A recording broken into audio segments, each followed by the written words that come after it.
எல்லாம் நீயேதான் இருக்கின்றாய்.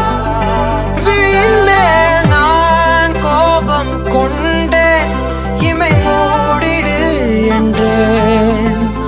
நகரும் நொடிகள் தள்ளி போகாதே, எனையும் தள்ளி போக சொல்லாதே.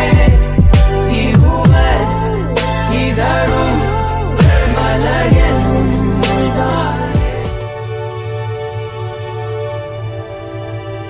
இது ஃப்ரெண்ட்ஷிப் மட்டும் இல்லை, நீ ஒரு நல்ல ஃப்ரெண்டு மட்டும் இல்லை, இது லவ் தான் உன்கிட்ட சொல்லணும்னு ஏங்கின.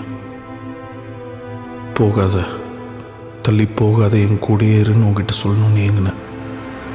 மனமும் ஏதோ சொல்ல வார்த்தை தேடுதேன்னு தோணுது.